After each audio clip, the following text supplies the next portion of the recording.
ನಮಸ್ಕಾರ. ಕಳೆದ ಸಂಚಿಕೆಯಲ್ಲಿ ರಾಮನಾಮವೇ ಸತ್ಯ ಅನ್ನೋ ದೃಢ ನಂಬಿಕೆಯಿಂದ ನಾಮವನ್ನು ತೆಗೆದುಕೊಳ್ಳಬೇಕು ಅಂತ ಮಾತಾಡಿದ್ವಿ. ಆದರೆ ಈ ನಾಮವನ್ನು ತೆಗೆದುಕೊಳ್ಳುವಾಗ ಅಂದರೆ ನಾವು ಧ್ಯಾನ ಸ್ಥಿತಿಯಲ್ಲಿರುವಾಗ ನಾವು ಗುರು ನೀಡಿದ ಮಂತ್ರವನ್ನು ಧಾರಣೆ ಮಾಡಿಕೊಂಡು ಅದನ್ನೇ ಸ್ತುತಿಸುತ್ತಿರುವಾಗ ನಾವು ಬೇರೆ ಕೆಲಸಗಳಲ್ಲೂ ತೊಡಗಿರ್ತೀವಿ. ಯಾಕೆಂದರೆ ಮನುಷ್ಯ ದಿನಕ್ಕೆ 21,600 ಸಲ ಉಸಿರಾಡ್ತಾನೆ.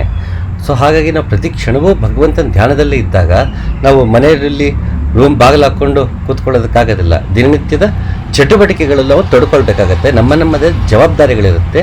ಸಂಸಾರ ಅದನ್ನು ನೀಗಿಸಬೇಕು, ಡ್ಯೂಟೀಸ್ ಎಲ್ಲ ಇರುತ್ತೆ. ಹಾಗಾಗಿ ಇದರಲ್ಲಿ ತೊಡ್ಕೊಂಡಿದ್ದಾಗಲೂ ನಾವು ಉಸಿರಾಡ್ತಿರ್ತೀವಿ. ಆಗ ನಾವು ಉಸಿರನ್ನು ಗಮನಿಸ್ತಾ ಇರ್ತೀವಿ. ಈ ಉಸಿರನ್ನು ಗಮನಿಸ್ತಾ ನಮ್ಮ ಕೆಲಸಗಳನ್ನು ಮಾಡುವಾಗ ಕೆಲಸ ಹೇಗಿರಬೇಕು ಅದನ್ನು ಕೂಡ ಡಿಫೈನ್ ಮಾಡಬೇಕಲ್ಲ. ಅದಕ್ಕೆ ಇಲ್ಲಿ ಈ ಸೂತ್ರವನ್ನು ನಮಗೆ ಬ್ರಹ್ಮಚೈತನ್ಯರು ನೀಡುತ್ತಾರೆ. ಆ ಸೂತ್ರ ಹೀಗಿದೆ: ನಾನು ಎಂಬ ಭಾವನೆಯ ಹಾಗೂ ಅಭಿಮಾನದ ಪೂರ್ಣಾಹುತಿ ಕೊಡುವುದೇ ನಿಜವಾದ ಯಜ್ಞವಾಗಿರುತ್ತದೆ. ಏನಿದು ಹೀಗೆ ಹೇಳಿದ್ರು? ನಾವು ಯಾಗ ಯಜ್ಞ ಅಂದ ತಕ್ಷಣ ಅಲ್ಲೊಂದು ಹೋಮಕುಂಡ, ಅದರಲ್ಲಿ ನಾವು ಕಟ್ಟಿಗೆಗಳನ್ನೆಲ್ಲ ಹಾಕಿ ಅದಕ್ಕೆ ಇದಮ್ಮವ ಅಂದ್ಕೊಂಡು ಸ್ವಾಹ ಸ್ವಾಹ ಅಂತ ಹೇಳ್ಕೊಂಡು ಅಂಥದ್ದು ಒಂದು ಸಂಬಂಧಪಟ್ಟಂಥ ಹೋಮ ಹವನಕ್ಕೆ ಸಂಬಂಧಪಟ್ಟಂತಹ ದ್ರವ್ಯಗಳನ್ನೆಲ್ಲ ನಾವು ಹಾಕಿದ್ದು ಹೋಮ ಹವನ ಮಾಡ್ತೀವಿ. ತಾವೆಲ್ಲ ನೋಡಿರ್ತೀರಿ.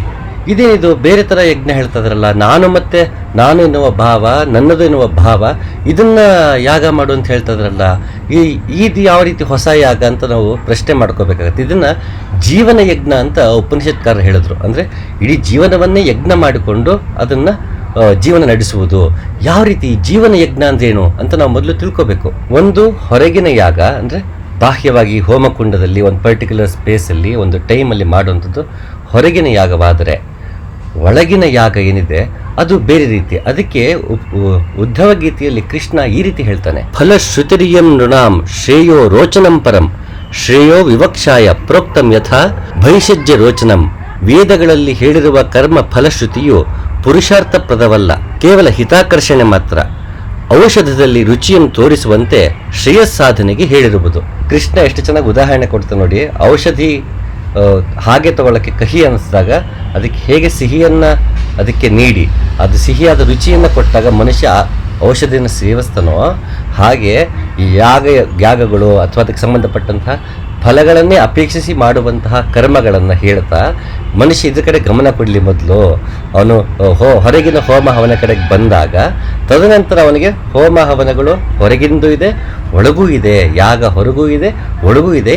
ನಂತರ ಹೊರಗಿನ ಯಜ್ಞಗಳನ್ನು ಅಂದರೆ ಸಂಸಾರದಲ್ಲಿ ಮನುಷ್ಯ ಎಲ್ಲ ತನ್ನ ಜೀವನದ ಬಯಕೆಗಳನ್ನೆಲ್ಲ ಪೂರೈಸ್ಕೊಳ್ಳೋದಕ್ಕೆ ಹೊರಗಿನ ಯಜ್ಞವನ್ನು ಮಾಡ್ತಾ ತದನಂತರ ಒಳಗಿನ ಯಜ್ಞದ ಕಡೆಗೆ ಮನಸ್ಸು ಹೋಗಲಿ ಅನ್ನೋದು ಅರ್ಥಕ್ಕೋಸ್ಕರ ಹೊರಗಿನ ಯಜ್ಞಗಳು ಅದು ನಮಗೆ ಮೋಕ್ಷದ ಕಡೆ ಕರೆದುಕೊಂಡು ಹೋಗಲ್ಲ. ಯಾಕೆಂದರೆ ನನ್ನ ಫಲಗಳನ್ನು ಅಪೇಕ್ಷಿಸೇ ನಾನು ಹೋಮ ಹವನ ಮಾಡ್ತಿರ್ತೀನಿ. ನನಗೆ ಒಳ್ಳೆ ಮನೆಯಲ್ಲಿ ಶಾಂತಿ ನೆಮ್ಮದಿ ಇರಲಿ ಅಂತ ನವಗ್ರಹ ಹೋಮ ಮಾಡಿಸ್ತಾರೆ, ಮನೆ ಗೃಹ ಪ್ರವೇಶಕ್ಕೆ ಹೋಮ ಮಾಡಿಸ್ತಾರೆ, ಎಲ್ಲದಕ್ಕೂ ಆಯುಷ್ ಹೋಮ ಅಂತ ಮಾಡಿಸ್ತಾರೆ, ಪವಮಾನ ಹೋಮ ಅಂತ ಮಾಡಿಸ್ತಾರೆ. ಇದೆಲ್ಲ ಫಲಗಳನ್ನು ಅಪೇಕ್ಷೆಯಿಂದಲೇ ಮಾಡೋದು. ನನಗೆ ಒಳ್ಳೇದಾಗಬೇಕು, ಮನೆಯವ್ರಿಗೆ ಒಳ್ಳೇದಾಗಬೇಕು, ಸಮಾಜಕ್ಕೆ ಒಳ್ಳೇದಾಗಬೇಕು ಅಂತ ಮಳೆ ಬರಲಿ ಅಂತ ಹೋಮ ಮಾಡೋದು. ಇವೆಲ್ಲ ಲೋಕ ಕಲ್ಯಾಣಕ್ಕೆ ಮತ್ತು ನನ್ನ ಕಲ್ಯಾಣಕ್ಕೆ. ಇದು ಸಂಸಾರಕ್ಕೆ ಸಂಬಂಧಪಟ್ಟದ್ದು. ಇದು ಹೊರಗಿನದು. ಇದು ನನಗೆ ಮೋಕ್ಷಕ್ಕೆ ದಾರಿಯಲ್ಲ. ಯಾಕೆಂದರೆ ಬಯಕೆಗಳಿಂದಲೇ ನಾನು ಯಾಗಗಳನ್ನ ಮಾಡ್ತಿರ್ತೀನಿ. ಬಯಕೆಯನ್ನು ತೊರೆದು ಮಾಡುವ ಯಾಗ ಏನಿದೆ ಅದನ್ನು ಮಾಡಿದ್ರೆ ಮಾತ್ರ ನಾನು ಮೋಕ್ಷಕ್ಕೆ ನಾನು ಅಧಿಕಾರಿಯಾಗಿರ್ತೀನಿ. ಒಳಗಿನ ಯಾಗ ಏನಿದೆ ಇದನ್ನು ಜೀವನ ಯಜ್ಞ ಅಂತ ಹೇಳ್ತಾರೆ. ಯಾಕೆ ಈ ಜೀವನ ಯಜ್ಞಕ್ಕೂ ನಾನು ಮತ್ತು ಅಭಿಮಾನಕ್ಕೂ ಏನು ಸಂಬಂಧ ಅಂತ ನಾವು ಮೊದಲು ನೋಡಬೇಕು. ಈ ನಾನು ಮತ್ತು ನನ್ನದು ಯಾವ ರೀತಿ ಕೆಲಸ ಮಾಡುತ್ತೆ? ಇದು ನನ್ನ ಕರ್ಮಗಳಿಂದ ಕೆಲಸ ಮಾಡುತ್ತೆ. ಯಾಕೆ?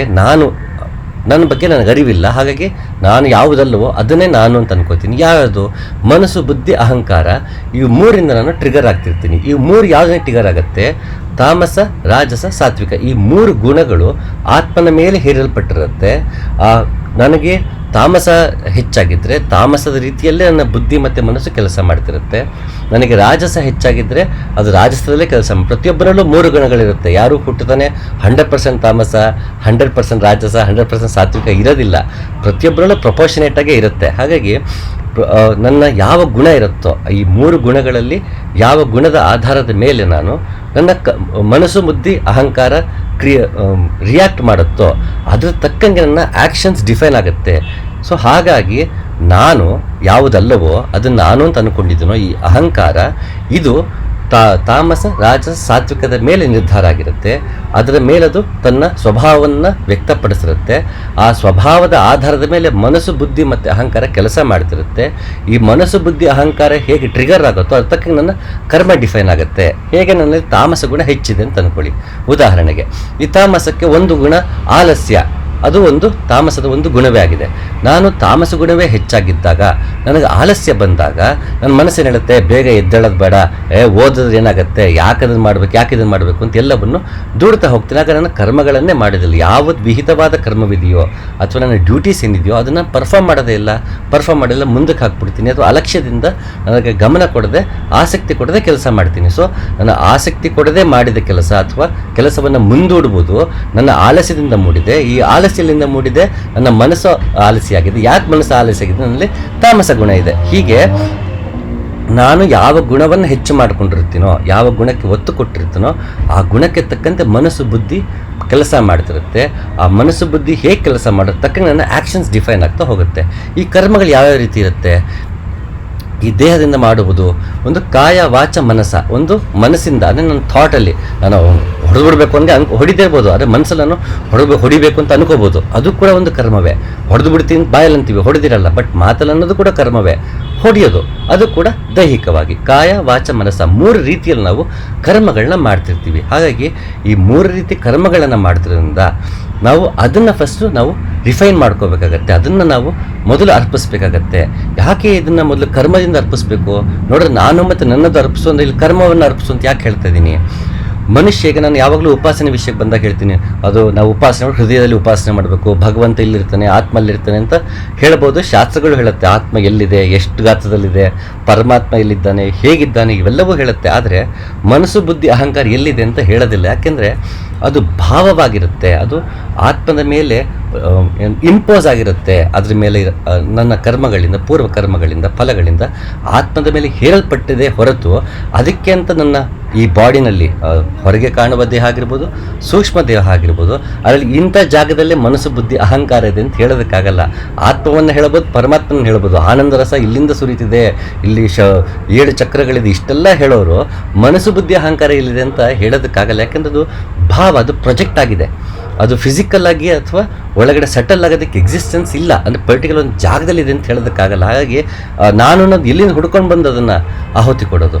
ಸೊ ಅದು ನನ್ನ ಕರ್ಮಗಳಿಂದ ಅದು ಕಾಣಿಸ್ಕೊಳ್ಳುತ್ತೆ, ಗೋಚರವಾಗ್ತಿರೋದು ಅದು ಇದೆ ಅಂತ ಹೇಗೆ ಗೊತ್ತಾಗುತ್ತೆ? ನಾನು ಮತ್ತು ನನ್ನದು ನಾನು ನಡೆದುಕೊಳ್ಳುವ ರೀತಿಯಲ್ಲಿ ಗೊತ್ತಾಗುತ್ತೆ. ಈ ನಡೆದುಕೊಳ್ಳುವ ರೀತಿ ಅಂತಂದರೆ ಅದು ಕರ್ಮಗಳೇ ಆಗಿರುತ್ತೆ. ಹಾಗಾಗಿ ಮೊದಲು ಕರ್ಮಗಳನ್ನು ನಾವು ರಿಫೈನ್ ಮಾಡ್ಕೊಳ್ತಾ, ಕರ್ಮವನ್ನು ಶುದ್ಧಿ ಮಾಡ್ಕೊಳ್ತಾ ಬಂದಾಗ ತದನಂತರ ಮನಸ್ಸು ಶುದ್ಧಿ ಆಗ್ತಾ ಹೋಗುತ್ತೆ. ಮನಸ್ಸು ಶುದ್ಧಿ ಆಗ್ತಾ ಆಗ್ತಾ ತಾನಾಗಿ ಅದು ಈ ತ್ರಿಗುಣಗಳಿಂದ ನನ್ನ ಕರ್ಮಗಳು ಡಿಫೈನ್ ಆಗೋದಿಲ್ಲ. ಧರ್ಮಾಧಾರಿತವಾಗಿ ಸತ್ ಚಿತ್ ಆನಂದ ಸ್ವರೂಪನಾದ ನನ್ನಿಂದಲೇ ಕರ್ಮಗಳು ಡಿಫೈನ್ ಆಗುತ್ತೆ.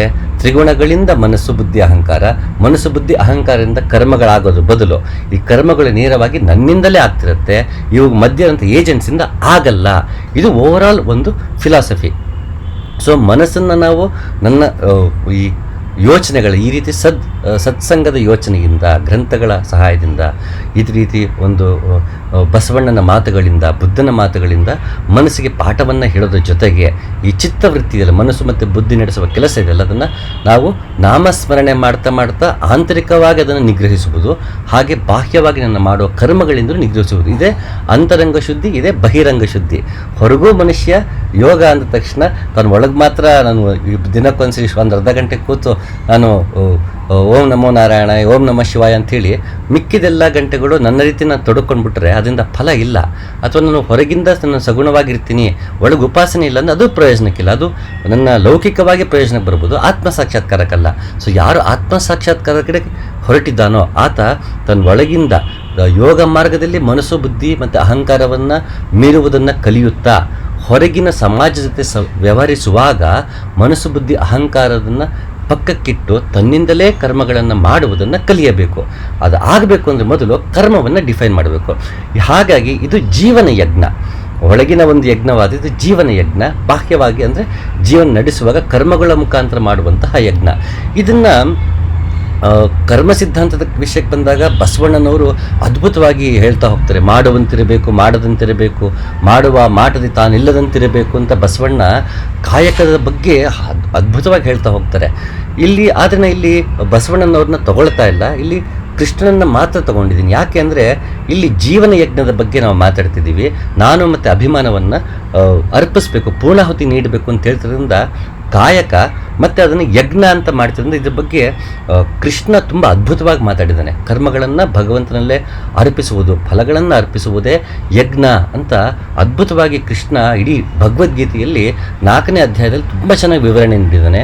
ತದನಂತರದ 16ನೇ ಅಧ್ಯಾಯದಲ್ಲಿ ಅದಕ್ಕೊಂದು ಕಂಟಿನ್ಯೂಟಿ ಅಂತ ಹೇಳ್ಬೋದು. ಅಲ್ಲಿ ಸನ್ಯಾಸ ತ್ಯಾಗದ ಬಗ್ಗೆ ಅದ್ಭುತವಾಗಿ ಅದನ್ನು ಕರ್ಮವನ್ನು ಯಜ್ಞವಾಗಿ ಮಾಡಿಕೊಳ್ಳುತ್ತಾ ಅದೇ ರೀತಿಯಲ್ಲಿ ಮನುಷ್ಯ ತ್ಯಾಗ ಮತ್ತು ಸನ್ಯಾಸವನ್ನು ಹೇಗೆ ಪಾಲಿಸ್ಬೋದು, ಸಂಸಾರಿಯಾಗಿದ್ದು ಸಮಾಜದಲ್ಲಿ ಇದ್ದುಕೊಂಡೇ ಯಾವ ರೀತಿ ಸನ್ಯಾಸಿಯಾಗಬಹುದು, ಸಮಾಜದಲ್ಲಿ ಇದ್ದುಕೊಂಡು ಎಲ್ಲವನ್ನ ಭೋಗಿಸುತ್ತಲೇ ತ್ಯಾಗವನ್ನು ಮಾಡುವುದು ಹೇಗೆ ಅಂತ ತುಂಬ ಅದ್ಭುತವಾದ ಕನೆಕ್ಷನ್ ಅದು. ಮತ್ತೊಂದಿನ ಪೂರ್ಣವಾಗಿ ಅದ್ರ ಬಗ್ಗೆನೇ ಚರ್ಚೆ ಮಾಡೋಣ. ಈಗ ಸದ್ಯಕ್ಕೆ ನನ್ನ ಕರ್ಮಗಳನ್ನು ಮಾಡುತ್ತಲೇ ಅದನ್ನು ಯಜ್ಞವಾಗಿ ಮಾಡುವುದು ಹೇಗೆ, ಜೀವನ ಯಜ್ಞವನ್ನು ಮಾಡುವುದು ಹೇಗೆ ಅಂತ ಕೃಷ್ಣನ ರೀತಿಯಲ್ಲಿ ನೋಡೋದಕ್ಕೆ ಪ್ರಯತ್ನ ಪಡೋಣ. ನಾವೆಲ್ಲ ಆಯ್ಕೆ ಮಾಡಿಕೊಂಡಿರೋದು 4ನೇ ಅಧ್ಯಾಯ, ಭಗವದ್ಗೀತೆಯಲ್ಲಿ ಬರುವಂತಹ 4ನೇ ಅಧ್ಯಾಯದಲ್ಲಿ ಇಲ್ಲಿ ಜೀವನ ಯಜ್ಞಕ್ಕೆ ಬೇಕಿರುವಂತಹ ಕೆಲವು ಶ್ಲೋಕಗಳನ್ನ ಆಯ್ಕೆ ಮಾಡಿದ್ದೀನಿ, ಕೆಲವೊಂದಷ್ಟು ಬಿಟ್ಟಿದ್ದೀನಿ. ಯಾಕೆಂದರೆ ರಿಪಿಟೇಟಿವ್ ಅನ್ನಿಸ್ಬೋದು ಅಥವಾ ಟು ದ ಪಾಯಿಂಟ್ ಹೋಗಬೇಕು ಅನ್ನೋ ಕಾರಣಕ್ಕೆ ಮಧ್ಯದಲ್ಲಿ ಕೆಲವು ಶ್ಲೋಕಗಳನ್ನ ಬಿಟ್ಟಿದ್ದೀನಿ.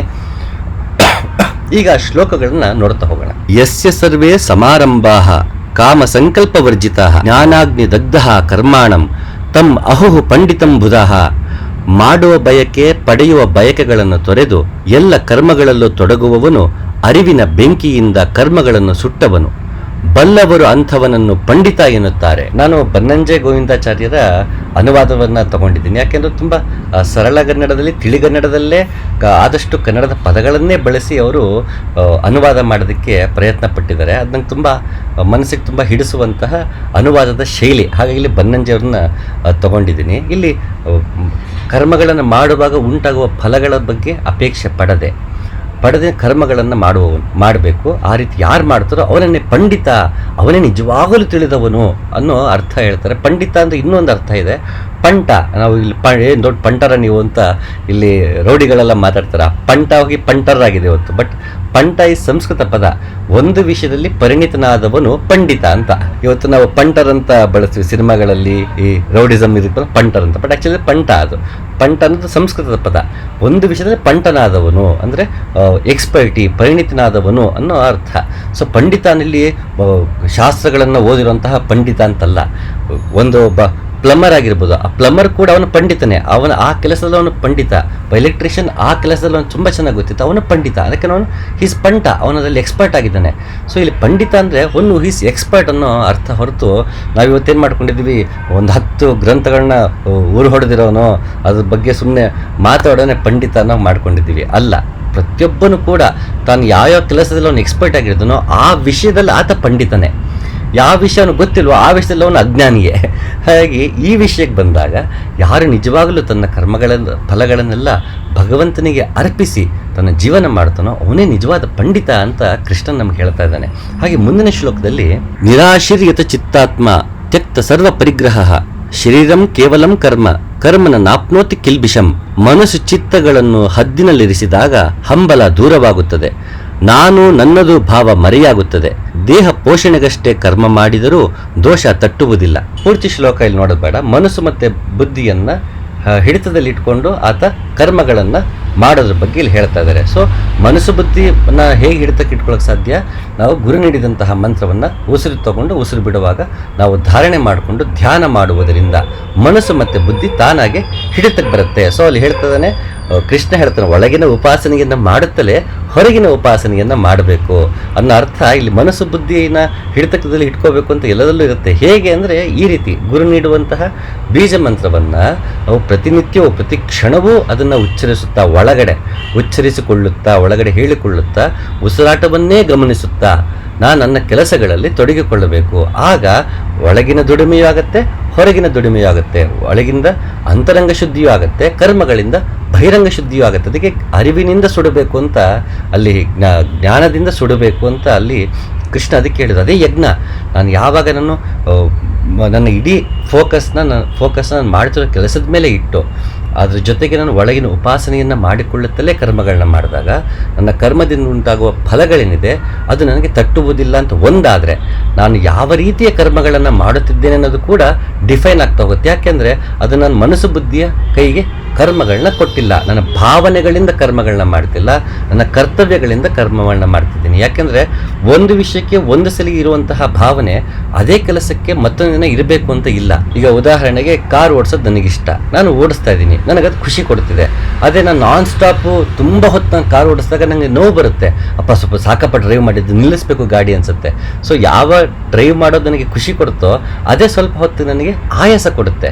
ಹಾಗಾಗಿ ಯಾವುದೋ ಒಂದು ಕರ್ಮದಲ್ಲಿ ನನಗೆ ಒಂದು ಭಾವನೆ ಪದೇ ಪದೇ ಅದೇ ಮೂಡಬೇಕು ಅಂತ ಇಲ್ಲ. ಯಾವುದರಿಂದ ಖುಷಿ ಸಿಗುತ್ತೋ ಒಂದು ಹಂತದಲ್ಲಿ ಅದರಿಂದ ದುಃಖ ಸಿಗ್ಬೋದು, ಯಾವುದರಿಂದ ದುಃಖ ಸಿಗುತ್ತೋ ಅದರಿಂದ ನಮಗೆ ಸುಖವೂ ಸಿಗ್ಬೋದು. ಆದರೆ ನಾನು ಮಾಡಬೇಕಿರೋದು ನನ್ನ ದೇಹ ಎಷ್ಟು ತಡೆಯುತ್ತೋ ಮತ್ತು ಗಾಡಿ ಎಷ್ಟೊತ್ತು ನಾನ್ ಸ್ಟಾಪ್ ಓಡಿಸ್ಬೋದೋ ಅಷ್ಟೊತ್ತು ಮಾತ್ರ ಓಡಿಸಿ, ಮಿಕ್ಕಿದ ಟೈಮೆ ಗಾಡಿ ನಿಲ್ಲಿಸೋದು ಅಷ್ಟೇ ಇರುತ್ತೆ ಹೊರತು ಅಲ್ಲಿ ಸುಖ ದುಃಖ ಅಥವಾ ನೋವು ನನಗಿಷ್ಟ ಇವೆಲ್ಲ ಅಡ್ಡ ತಂದಾಗ ಭಾವನೆಗಳಿಂದ ಅಂಟುಕೊಂಡು ನಾವು ಗಾಡಿ ಓಡಿಸೋದ್ರ ಬದಲು ನನಗೆ ಎಲ್ಲಿಗೆ ತಲುಪಬೇಕು, ಎಷ್ಟೊತ್ತಿಗೆ ಹೊರಡಬೇಕು, ಎಷ್ಟು ಸೇಫನ್ನು ಡ್ರೈವ್ ಮಾಡಬೇಕು, ಈ ಕರ್ತವ್ಯ ಅಂತ ಅಂದ್ಕೊಂಡು ಓಡಿಸೋದ ರೀತಿ ಬೇರೆ. ಆಗ ನಿಮಗೆ ಭಾವನೆಗಳಿಗೆ ಅಂಟೋದಿಲ್ಲ. ಆ ಕ್ಷಣಕ್ಕೆ ಏನು ಮಾಡಬೇಕು ಅದನ್ನೇ ಸೂಕ್ತವಾದ ಕರ್ಮಗಳನ್ನ ನಾವು ಮಾಡ್ತಿರ್ತೀವಿ. ಅನವಶ್ಯಕ ಭಾವನೆ ನಮ್ಮಲ್ಲಿ ಉಂಟಾಗೋದಿಲ್ಲ. ಅನವಶ್ಯಕ ಭಾವನೆ ಉಂಟಾಗದಿರೋವಾಗ ಅನವಶ್ಯಕ ಭಾವನೆಗಳಿಂದ ನನ್ನ ಕರ್ಮ ಟ್ರಿಗರ್ ಆಗೋದಿಲ್ಲ. ಇದು ಒಂದಕ್ಕೊಂದು ಕೋರಿಲೇಟೆಡ್ಡು. ನನ್ನ ಮನಸ್ಸು ಬುದ್ಧಿ ಅಹಂಕಾರ ಮತ್ತು ತ್ರಿಗುಣಗಳು ಮತ್ತು ನಾನು ಮಾಡುವ ಕರ್ಮಗಳು ಇವು ಒಂದಕ್ಕೊಂದು ಕೋರಿಲೇಟೆಡ್ ಆದ್ದರಿಂದ ಮನಸ್ಸು ಬುದ್ಧಿಯನ್ನು ಗುರು ನೀಡಿದ ಮಂತ್ರದಿಂದ ನಾವು ನಿಗ್ರಹಿಸ್ತಾ ಹೊರಗಿನ ಕರ್ಮಗಳನ್ನು ನಾವು ರೀಡಿಫೈನ್ ಮಾಡಿಕೊಳ್ತಾ ಹೋಗೋದೇ ಜೀವನ ಯಜ್ಞ. ಮುಂದಿನ ಶ್ಲೋಕ ಏನಿದೆ ನೋಡೋಣ. ಗತಸಂಗಸ್ಯ ಮುಕ್ತಸ್ಯ ಜ್ಞಾನಾವಸ್ಥಿತ ಚೇತಸಃ ಯಜ್ಞ ಯಾಚರತಃ ಕರ್ಮ ಸಮಗ್ರಂ ಪ್ರವಿಲೀಯತೆ. ಫಲದ ನಂಟು ತೊರೆದು ದೇಹಾಭಿಮಾನವ ತೊರೆದು ಭಗವಂತನ ಅರಿವಿನಲ್ಲೇ ಮನಸ್ಸಿಟ್ಟು ಯಾಗವನ್ನು ಮಾಡುವವನ ಎಲ್ಲ ಕರ್ಮ ಲಯಗೊಳ್ಳುತ್ತದೆ. ನಾನು ಭಗವಂತನಲ್ಲೇ ಅರಿವಿಡಬೇಕು ಅಂತ ಇಲ್ಲಿ ಕೃಷ್ಣ ಹೇಳ್ತೀನಿ. ಹೇಗಿಡೋದಕ್ಕೆ ಸಾಧ್ಯ ಅಂದರೆ ಹಾಗೆ ನಾನು ಹೇಗಿದ್ರೂ ರಾಮನಾಮವನ್ನೇ ತೆಗೆದುಕೊಳ್ತಾ ಇರ್ತೀನಿ. ಪ್ರತಿಕ್ಷಣವೂ ತಾರಕ ಮಂತ್ರ ಬ್ರಹ್ಮಚೈತನ್ಯ ನೀಡಿರುವಂತಹ ನಾಮವನ್ನೇ ಉಸಿರು ತಗೊಂಡಾಗ ಉಸಿರು ಬಿಡುವಾಗ ಅಥವಾ ಆ ಗುರು ಹೇಗೆ ಹೇಳ್ಕೊಟ್ಟಿರ್ತಾನೋ ಹಾಗೆ ಉಸಿರಿನ ಜೊತೆಗೆ ಗುರುನಾಮವನ್ನು ಗುರು ನೀಡಿರುವಂತಹ ರಾಮನಾಮವನ್ನು ಅಥವಾ ಓಂ ನಮಃ ಶಿವಾಯವನ್ನು ನಮೋ ನಾರಾಯಣವನ್ನು ಹಲವಾರು ಬೀಜ ಮಂತ್ರಗಳಿದೆ. ಸೊ ಆ ರೀತಿ ಮಂತ್ರಗಳನ್ನು ಉಸಿರಾಟದ ಜೊತೆಗೆ ತೆಗೆದುಕೊಳ್ಳುತ್ತಾ ನನ್ನ ಮನಸ್ಸನ್ನು ಆ ನಾಮದ ಮೇಲೆ ಇಡೋದರಿಂದ ನಾಮ ಬೇರೆ ಅಲ್ಲ, ಭಗವಂತ ಬೇರೆ ಅಲ್ಲ. ಅದ್ರ ಬಗ್ಗೆ ನಾವು ಕಳೆದ ಸಂಚಿಕೆಗಳು ನೋಡಿದ್ದೀವಿ. ನಾಮ ಬೇರೆ ಅಲ್ಲ, ಭಗವಂತ ಬೇರೆ ಅಲ್ಲ. ಸ್ಮರಣೆ ಭಗವಂತನ ಸದಾ ನೆನೆಯಬೇಕು ಅಂದರೆ ಅವನ ನಾಮ ಸ್ಮರಣೆಯಿಂದಲೇ ನೆನೆಯೋದಕ್ಕೆ ಸಾಧ್ಯ. ಹಾಗಾಗಿ ಇಲ್ಲಿ ಬ್ರಹ್ಮಚೈತನ್ಯ ನಾಮದ ಬಗ್ಗೆ ಅದಕ್ಕಷ್ಟು ಹೇಳೋದು. ಸೊ ನಾಮವನ್ನು ತೆಗೆದುಕೊಂಡ್ವಿ ಅಂದರೆ ಭಗವಂತನ ನಾಮವನ್ನು ತಗೊಂಡ್ವಿ ಅಂತ ಅರ್ಥ. ಭಗವಂತನ ನಾಮ ತಗೊಂಡ್ವಿ ಅಂದರೆ ಭಗವಂತನ ನೆನೆಸ್ಕೊಂಡಿದ್ದೀವಿ ಅಂತ ಅರ್ಥ. ಹಾಗೆ ಇಲ್ಲಿ ಕೃಷ್ಣ ಹೇಳಿದ್ದು ಮತ್ತು ಅಲ್ಲಿ ಹೇಳಿದ್ದು ಎರಡು ಒಂದೇ. ಇಲ್ಲಿ ಬಿಟ್ವೀನ್ ದ ಲೈನ್ಸ್ ಅಂತಂತೀವಲ್ಲ, ಇಲ್ಲಿ ಕೃಷ್ಣ ಹೇಗೆ ಭಗವಂತ ಸದಾ ನೆನೆಯಬೇಕು ಅಂತ ಗೀತೆಯಲ್ಲಿ ಹೇಳದಿರ್ಬೋದು. ಆದರೆ ಗುರುಗಳಂತ ಅದಕ್ಕಿರ್ತಾರಲ್ಲ, ಗುರು ಶಿಷ್ಯ ಪರಂಪರೆ ಅದನ್ನು ಹೇಳ್ಕೊಡ್ತಾರೆ. ಯಾವ ರೀತಿಯಲ್ಲಿ ಭಗವಂತನನ್ನು ಸದಾಕಾಲ ನೆನೆಯುವುದು ಅನ್ನುವುದನ್ನು ನಾವು ಗುರುಗಳಿಂದ ಕಲಿಬೋದು. ಇಲ್ಲಾಂದರೆ ಭಗವಂತನ ಯಾವಾಗಲೂ ಸ್ಮರಣೆ ಮಾಡ್ತಿರ್ಬೇಕು ಅಂದ್ಬಿಡ್ತೀವಿ. ಹೇಗೆ ಸ್ಮರಣೆ ಮಾಡಬೇಕು ಅಂತ ಪ್ರಶ್ನೆ ಕೇಳಿದಾಗ ತೊಡಕಾಗ್ಬಿಡುತ್ತೆ. ಹಾಗಾಗಿ ಪ್ರತಿ ಕ್ಷಣವೂ ಭಗವಂತನ ನಾಮವನ್ನು ತೆಗೆದುಕೊಳ್ಳುತ್ತಾ ನನ್ನ ಕರ್ಮಗಳನ್ನ ಮಾಡಿದಾಗ ಅದು ಯಾಗಕ್ಕೆ ಸಮವಾಗುತ್ತೆ ಮತ್ತು ನನ್ನ ಕರ್ಮಗಳಿಂದ ಫಲಗಳು ಉಂಟಾಗದೆ ಆ ಫಲಗಳಲ್ಲಿ ಅಲ್ಲೇ ಸುಟ್ಟು ಹೋಗುತ್ತೆ. ಅದು ಭಗವಂತನಿಗೆ ಅರ್ಪಣೆ ಆಗಿಬಿಡುತ್ತೆ. ಜೀವನ ಯಜ್ಞದಲ್ಲಿ ನನ್ನ ಕರ್ಮದ ಫಲಗಳೆಲ್ಲ ಸುಟ್ಟು ಹೋಗುತ್ತೆ. ಯಾಕೆ ಸುಟ್ಟು ಹೋಗುತ್ತೆ, ಯಾಕೆ ಸುಡಬೇಕು ಅಂತಂದರೆ ನಾನು ತ್ರಿಗುಣಗಳಿಂದ ಯೋಚಿಸಿ ಮನಸ್ಸು ಬುದ್ಧಿ ಅಹಂಕಾರಕ್ಕೆ ಕೈ ಕೊಟ್ಟಾಗ ನನ್ನ ಕರ್ಮಗಳನ್ನು ಆ ರೀತಿ ಫಲಗಳು ಉಂಟಾಗುತ್ತೆ. ಅದು ಅನುಭವಿಸೋದಕ್ಕೆ ಈ ಜನ್ಮದಿಂದ ಅನುಭವಿಸ್ತೀನಿ ಮತ್ತು ಮುಂದಿನ ಜನ್ಮದಲ್ಲಿ ಅನುಭವಿಸ್ತೀನಿ. ಸೊ ಪುನರಪಿ ಜನನಂ ಪುನರಪಿ ಮರಣಂ ಪುನರಪಿ ಜನನಿ ಜಠರೇ ಶಯನಂ ಅಂತ ಮತ್ತೆ ಹುಟ್ಟಿ ಬರೋದಕ್ಕೆ ನನ್ನ ಕರ್ಮ ಮತ್ತು ಕರ್ಮ ಫಲಗಳ ಕಾರಣ. ಈ ಕರ್ಮದಿಂದ ಫಲ ಯಾಕೆ ಉಂಟಾಗತ್ತೆ ಅಂದರೆ ನಾವು ರಿವರ್ಸ್ ಆಡ ಮತ್ತೆ ಬರಬೇಕು. ಫಲಗಳಿಂದ ಮತ್ತೆ ಹುಟ್ಟುತ್ತಿದ್ದೀವಿ. ಸೊ ಫಲಗಳೆಲ್ಲಿಂದ ಹುಟ್ಟುತ್ತಿದೆ, ಕರ್ಮಗಳಿಂದ ಹುಟ್ಟಿದೆ. ಕರ್ಮ ಯಾವುದರಿಂದ ಟ್ರಿಗರ್ ಆಗ್ತಿದೆ, ಮನಸ್ಸು ಬುದ್ಧಿ ಅಹಂಕಾರದಿಂದ. ಮನಸ್ಸು ಬುದ್ಧಿ ಅಹಂಕಾರ ಯಾವ ರೀತಿ ವರ್ತಿಸುತ್ತೆ ಅಂದರೆ ನನ್ನಲ್ಲಿರುವಂಥ ತ್ರಿಗುಣಗಳ ಆಧಾರದ ಮೇಲೆ.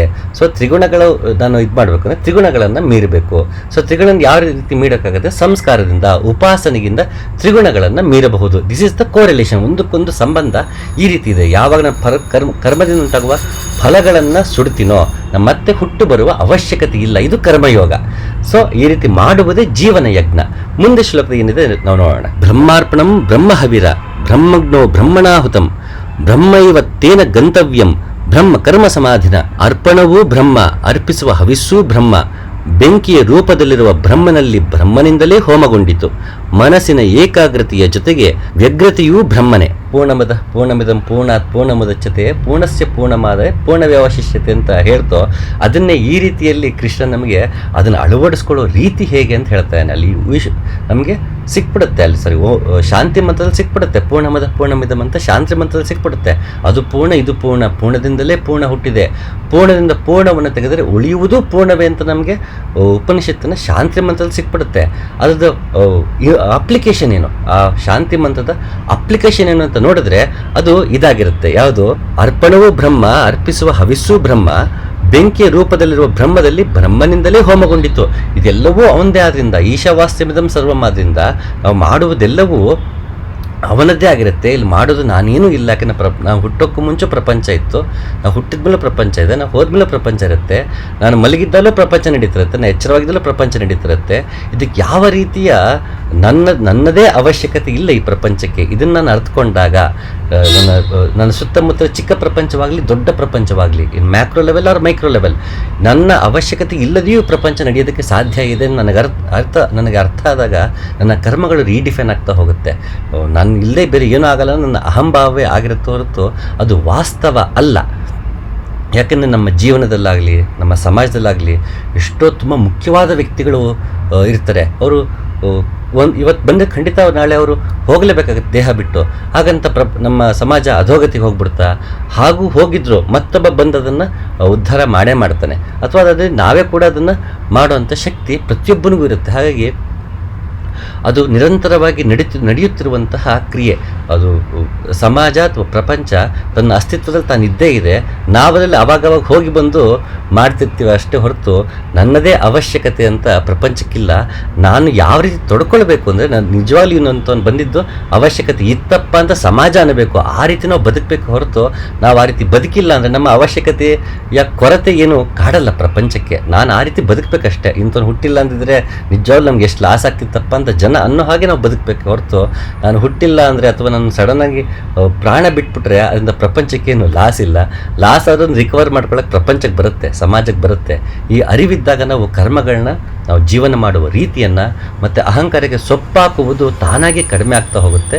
ಹೊಸ ರೀತಿಯಲ್ಲಿ ಪ್ರಪಂಚವನ್ನು ನಮ್ಮ ಕೈಲಿ ನೋಡೋದಕ್ಕೆ ಸಾಧ್ಯ ಆಗುತ್ತೆ. ಅದಕ್ಕೆ ಉಪನಿಷತ್ತು ಹೇಳೋದು 100 ವರ್ಷ ಕರ್ಮಗಳನ್ನು ಮಾಡುತ್ತಲೇ ಕರ್ಮವನ್ನು ಮೀರಬೇಕು, ಬೇರೆ ದಾರಿ ಇಲ್ಲ ಅಂತ ಉಪನಿಷತ್ತು ಅದಕ್ಕೆ ನಮ್ಗೆ ಹೇಳೋದು ಈಶೋಪನಿಷತ್ತು. ಈಗ ಮುಂದಿನ ಶ್ಲೋಕ ಏನು ಹೇಳುತ್ತೆ ನೋಡೋಣ. ಶ್ರೇಯಾನ್ ದ್ರವ್ಯಮಯಾದ್ ಯಜ್ಞಾಜ್ ಜ್ಞಾನ ಯಜ್ಞ ಪರಂತಪ ಸರ್ವಂ ಕರ್ಮಾಖಿಲಂ ಪಾರ್ಥ ಜ್ಞಾನೇ ಪರಿಸಮಾಪ್ಯತೆ. ಓ ಅರಿಗಳನ್ನು ಸುಟ್ಟಿರುವವನೇ, ಸೊತ್ತುಗಳನ್ನು ಹೋಮಿಸುವ ಬಾಹ್ಯ ಯಜ್ಞಕ್ಕಿಂತ ಜ್ಞಾನಯಜ್ಞ ಮಿಗಿಲು. ಓ ಪಾರ್ಥ, ಸಾಂಗವಾದ ಎಲ್ಲ ಕರ್ಮವು ಜ್ಞಾನದಲ್ಲಿ ಪೂರ್ತಿಗೊಳ್ಳುತ್ತದೆ. ಈ ಶ್ಲೋಕದಲ್ಲಿ ತುಂಬ ನವಿರಾಗಿದೆ ಮತ್ತು ತುಂಬ ಆಳವಾಗಿದೆ ಈ ಶ್ಲೋಕ. ಯಾಕೆ ಅಂತಂದರೆ ಕೃಷ್ಣ ಅಲ್ಲಿ ಅವನ್ನ ಪರಂತಪ ಅಂತ ಕರೀತಾನೆ ಅರ್ಜುನನ್ನ ಕೃಷ್ಣ. ಯಾಕೆಂದರೆ ಇಷ್ಟೊತ್ತೂ ಇಡೀ 4ನೇ ಅಧ್ಯಾಯದಲ್ಲಿ ಸುಡುವುದರ ಬಗ್ಗೆನೇ ಮಾತಾಡ್ತಾ ಬಂದ. ಯಾವ ರೀತಿ ಕರ್ಮದಿಂದ ಫಲಗಳನ್ನ ಸುಡಬೇಕು, ಕರ್ಮಗಳನ್ನ ಸುಡಬೇಕು, ಮತ್ತೆ ಹುಟ್ಟದಿರೋ ಹಾಗೆ ಹೀಗೆಲ್ಲ ಸುಡ್ತಾ ಹೋಗಬೇಕು ಅಂತ ಕೃಷ್ಣ ಹೇಳ್ತಾ ಹೋಗಿದ್ದಾನೆ. ಇದ್ರ ಮಧ್ಯ ಹಲವು ಯಜ್ಞಗಳ ಬಗ್ಗೆ ಹೇಳ್ತಾನೆ, ಯಾವ ರೀತಿ ಯಜ್ಞಗಳಿದೆ ಅಂತ. ಅದನ್ನು ನಾನು ಬಿಟ್ಬಿಟ್ಟಿದ್ದೀನಿ, ಯಾಕಂದರೆ ಬೇರೆ ಒಂದು ಸಂಚಿಕೆಲ್ಲ ಅದ್ರ ಬಗ್ಗೆ ಮಾತಾಡೋಣ ಅಂತ. ಹಲವಾರು ಯಜ್ಞಗಳ ಬಗ್ಗೆ ಕೃಷ್ಣ ಹೇಳ್ತಾ ಹೋಗ್ತಾನೆ. ಬೃಹದಾರಣ್ಯಕ ಉಪನಿಷತ್ ಕೂಡ ಪಂಚಾಗ್ನಿ ಅಂತ ಕೂಡ ಹೇಳುತ್ತೆ. ಪಂಚಾಗ್ನಿ ವಿದ್ಯೆ 5 ರೀತಿಯಲ್ಲಿ ಅಗ್ನಿಯ ವಿದ್ಯೆಗಳನ್ನ ಹೇಳ್ತಾ ಹೋಗುತ್ತೆ. ಅದರಲ್ಲಿ ಪುರುಷನೂ ಒಬ್ಬ ಅಗ್ನಿ, ಅವನ ಕಿವಿಗಳೇ ಕಿಡಿಗಳು ಅಂತ ವಿವರಣೆ ಕೊಡ್ತಾ ಹೋಗುತ್ತೆ. ಈಗ ಅಲ್ಲಿಗೆ ಹೋಗೋದು ಬೇಡ. ಸೊ ಈ ರೀತಿ ಹಲವು ರೀತಿ ಯಜ್ಞಗಳನ್ನು, ಅಂದರೆ ಹೋಮಕುಂಡದಲ್ಲಿ ಮಾಡುವ ಯಜ್ಞವನ್ನು ಹೊರತಾಗಿ ಹಲವು ರೀತಿ ಯಜ್ಞಗಳನ್ನು ಉಪನಿಷತ್ಕಾರರು ಮತ್ತು ಕೃಷ್ಣ ಉಲ್ಲೇಖ ಮಾಡಿದ್ದಾನೆ. ಅದನ್ನೆಲ್ಲ ಸದ್ಯಕ್ಕೆ ಬಿಟ್ಟಿದ್ದೀನಿ ಇಲ್ಲಿ ಈ ಸಂಚಿಕೆಯಲ್ಲಿ. ಮತ್ತೊಂದಿನ ಅದನ್ನು ನೋಡೋಣ. ಇಲ್ಲಿ ಪರಂತಪ ಅಂತ ಪದ ಕೃಷ್ಣ ಬಳಸ್ತಾನೆ. ಯಾಕೆಂದರೆ ನೀನು ಅರಿಗಳನ್ನು ಸುಟ್ಟವನು, ನಿನ್ನ ಶತ್ರುಗಳನ್ನೇ ಸುಟ್ಟವನು ಅಂತ ಧೀರ, ಅಂಥದ್ರಲ್ಲಿ ನಿನ್ನ ಕರ್ಮ ಫಲಗಳನ್ನು ಸುಡೋದಕ್ಕಾಗಲ್ವಾ ಅಂತ ಅವನಿಗೆ ಅವನ ಹೆಸರೇನಿದೆ, ಅವನ ಆಟ್ರಿಬ್ಯೂಟ್ ಏನಿದೆ, ಪರಂತಪ ಅನ್ನುವ ಅರ್ಜುನ ಆಟ್ರಿಬ್ಯೂಟ್ ಏನಿದೆ, ಅವನ ಹೆಸರು ಬಿರುದೇನಿದೆ ಪರಂತಪ ಅನ್ನೋದು, ಅದನ್ನು ಹೇಳಿ ನೀವು ಶತ್ರುಗಳನ್ನೇ ಸುಡೋವಂಥ ಶಕ್ತಿ ಇರೋನು ಕರ್ಮ ಫಲಗಳನ್ನು ಸುಡೋದಕ್ಕಾಗಲ್ವಾ ಜೀವನ ಯಜ್ಞ ಮಾಡೋದಕ್ಕಾಗಲ್ವ ಅಂತ ಅವನಿಗಿರುವ ಬಿರುದಿನಿಂದನೇ ಅವನಿಗೆ ರಿಮೈಂಡ್ ಮಾಡ್ತಾ ಇದ್ದಾನೆ, ನೀನು ಪರಂತಪ, ನಿನ್ನ ಕೈಲಿ ಸಾಧ್ಯ ಇದೆ ಪಾರ್ಥ ಅಂತ ಕೃಷ್ಣ ಆ ಬಿರುದನ್ನು ಬಳಸಿ ಅಥವಾ ಆ ಹೆಸರನ್ನು ಬಳಸಿ ರಿಮೈಂಡ್ ಮಾಡ್ತಾ ಇದ್ದಾನೆ, ಇದು ನಿನ್ನ ಕೈಯಲ್ಲೂ ಸಾಧ್ಯ ಇದೆ ಅಂತ ಅರ್ಜುನನಿಗೆ ಅಲ್ಲಿ ಅರಿವು ಮೂಡಿಸ್ತಾ ಇದ್ದಾನೆ. ಹಾಗಾಗಿ ನಾವೆಲ್ಲರೂ ಪರಂತಪ ಆಗಬೇಕು. ಅದಕ್ಕೆ ಇನ್ನೊಂದು ಕಡೆ ಅಂತೂ ಕೃಷ್ಣ ಗುಡಾಕೇಶ ಅಂತ ಬಳಸ್ತಾನೆ ಅರ್ಜುನನಿಗೆ. ಗುಡಾಕೇಶ ನಿದ್ದೆಯನ್ನು ಗೆದ್ದವನು ಅಂತ. ಅಲ್ಲಪ್ಪ, ನಿದ್ದೆಯನ್ನೇ ಗೆದ್ದಿದ್ಯಾ, ಇನ್ನು ಅಹಂಕಾರವನ್ನು ಗೆಲ್ಲಕ್ಕಾಗಲ್ವಾ, ಇನ್ನು ಮಾಯನ್ನು ಗೆಲ್ಲಕ್ಕಾಗಲ್ವಾ ಅಂತ ಅಲ್ಲಿ ಗುಡಾಕೇಶ ಅಂತ ಬಳಸ್ತಾನೆ. ಕೆಲವೊಂದು ಕಡೆ ಪಾರ್ಥ ಅಂತ ಬಳಸ್ತಾನೆ, ಯಾಕಂದ್ರೆ ಅವನು ಗೆಳೆಯ, ಕೃಷ್ಣನಿಗೆ ಅರ್ಜುನ ಗೆಳೆಯ. ಹಾಗೆ ಕೆಲವು ಸಲ ಪಾರ್ಥ ಅಂತ ಬಳಸ್ತಾನೆ. ಮತ್ತೆ ಮತ್ತೆ ಹುಟ್ಟಿ ಬರೋ ವಿಷಯಕ್ಕೆ ಬಂದಾಗ ಅವನು ಕೆಲವು ಸಲ ಕೌಂತೆಯ ಅಂತ ಬಳಸ್ತಾನೆ. ಯಾಕಂದರೆ ನೀನು ಕೂಡ ಕುಂತಿಗೆ ಹುಟ್ಟದನಪ್ಪ, ನೀನು ಕೂಡ ಹುಟ್ಟಿ ಬಂದವನೇ, ನೀನು ಒಂದಿನ ಸಾಹಿತ್ಯ. ಹಾಗೆ ಎಲ್ಲರೂ ಹುಟ್ಟಿ ಬಂದು ಸಾಯ್ತಾರೆ ಅಂತ ಅವನು ಹೇಳೋದಕ್ಕೆ ಅಲ್ಲಿ ಕೌಂತೆಯ ಅಂತ ಬಳಸ್ಬಿಡ್ತಾನೆ ಬೇಕಂತ ಕೃಷ್ಣ. ಅಂದರೆ ನೀನು ಕುಂತಿಯ ಮಗ, ಹೇಗೆ ನೀನು ಕುಂತಿಗೆ ಹುಟ್ಟಿ ಬಂದಿದ್ದೀಯೋ ಹಾಗೆ ಎಲ್ಲರೂ ಹುಟ್ಟಿ ಬರ್ತಾರೆ, ಮತ್ತೆ ಮತ್ತೆ ಹುಟ್ಟಿ ಬರ್ತಾರೆ, ಮತ್ತೆ ಮತ್ತೆ ಪ್ರಾಣ ಬಿಡ್ತಾರೆ ಅಂತ. ಅಂದರೆ ಪ್ರತಿಯೊಂದು ಬಾರಿಯೂ ಕೃಷ್ಣ ಅರ್ಜುನನ ಅಡ್ರೆಸ್ ಮಾಡುವಾಗ ಈ ರೀತಿ ಗುಡಾಕೇಶ, ಪಾರ್ಥ, ಪರಂತಪ ಹೀಗೆ ಹಲವು ಹೆಸರುಗಳಲ್ಲಿ ಅವನು ಬಳಸ್ತಾ ಹೋಗ್ತಾನೆ. ಹಾಗೆ ಅರ್ಜುನ ಕೂಡ ಕೃಷ್ಣನ ಕೆಲವು ಸಲ ಕೇಶವ ಅಥವಾ ಕೃಷ್ಣ ಹಲವು ಹೆಸರುಗಳಲ್ಲಿ ಅಡ್ರೆಸ್ ಮಾಡ್ತಾರೆ. ಇದರ ಒಳಾರ್ಥ ಬೇರೆ ಇರುತ್ತೆ. ಅಂದರೆ ಆ ಶ್ಲೋಕದಲ್ಲಿ ಅಥವಾ ಆ ಚಾಪ್ಟರಲ್ಲಿ ಏನು ವಿಷಯ ಹೇಳ್ತಿದ್ದಾರೋ ಅದಕ್ಕೆ ಸೂಟ್ ಆಗುವಂತಹ ಒಳಾರ್ಥವನ್ನು ತಿಳಿಸುವಂತಹ ಅರ್ಥವನ್ನೇ ನೀಡುವಂತಹ ನಾಮಗಳನ್ನು ಪ್ರತಿಯೊಬ್ಬರು ಅಂದರೆ ಅರ್ಜುನ ಮತ್ತು ಕೃಷ್ಣ ಇಬ್ಬರು ಬಳಸ್ತಾರೆ. ಇದ್ರ ಸಂಬಂಧಪಟ್ಟ ಹಾಗೆ ಎಷ್ಟು ಗಂಟೆಗಳು ಬೇಕಾದರೂ ಮಾತಾಡ್ಬೋದು.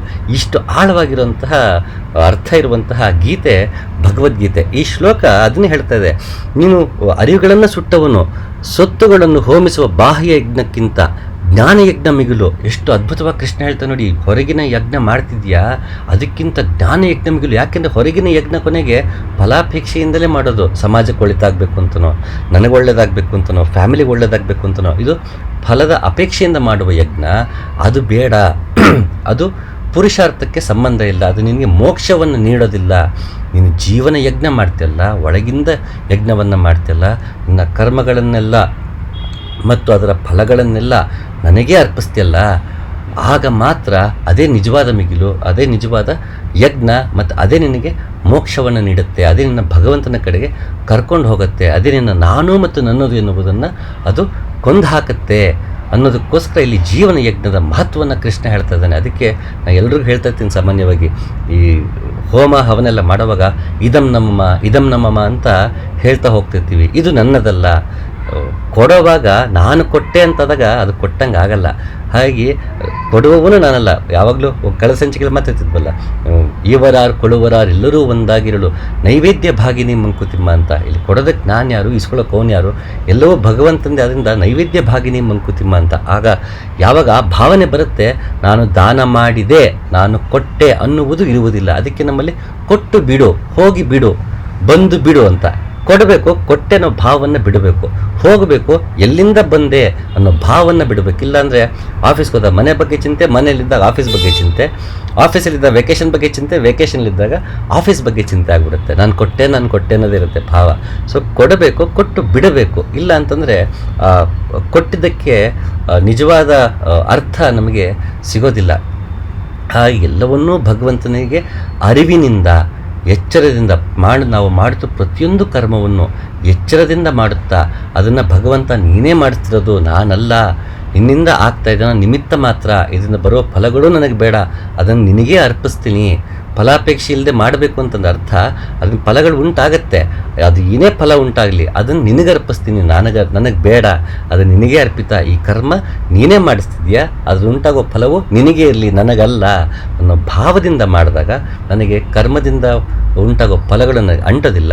ಯಾವಾಗ ನನ್ನ ಕರ್ಮಗಳಿಂದ ಫಲಗಳು ಉಂಟಾಗೋದಿಲ್ವೋ ನಾನು ಮತ್ತೆ ಅದನ್ನು ಅನುಭವಿಸೋದಕ್ಕೆ ಇನ್ನೊಂದ್ಸಲ ಹುಟ್ಟು ಬರೋ ಅವಶ್ಯಕತೆ ಇಲ್ಲ.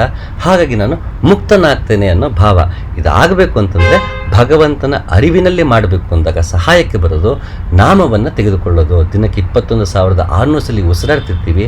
ಆ ಉಸಿರಾಟದ ಜೊತೆಗೆ ಗುರು ನೀಡಿದಂತಹ ಮಂತ್ರವನ್ನು, ರಾಮನಾಮವನ್ನು ಪ್ರತಿ ಕ್ಷಣವೂ ನಾವು ಅದನ್ನು ತೆಗೆದುಕೊಳ್ಳುತ್ತಾ, ರಾಮನಾಮವನ್ನು ತೆಗೆದುಕೊಳ್ಳುತ್ತಾ, ರಾಮನಾಮ ಸ್ಮರಣೆಯಲ್ಲೇ ಭಗವಂತನ ಸ್ಮರಣೆಯನ್ನು ಮಾಡುತ್ತಾ, ಭಗವಂತನ ಅರಿವಿನಲ್ಲೇ ನನ್ನ ಕರ್ಮಗಳನ್ನು ಮಾಡಿ ಅದರ ಫಲಗಳನ್ನು ಭಗವಂತನಿಗೆ ಅರ್ಪಿಸಿ ಮುಕ್ತಿಯನ್ನು ಪಡಿಬೇಕು ಅನ್ನೋದು ಇಲ್ಲಿ ಬ್ರಹ್ಮಚೇತನದ ಆಶಯ. ಅದು ಎಲ್ಲರಲ್ಲೂ ಆಗಲಿ ಅಂತ ಕೇಳ್ಕೊಳ್ತಾ ಮತ್ತೊಂದು ಸಂಚಿಕೆ ಸಿಗ್ತೀನಿ. ನಮಸ್ಕಾರ.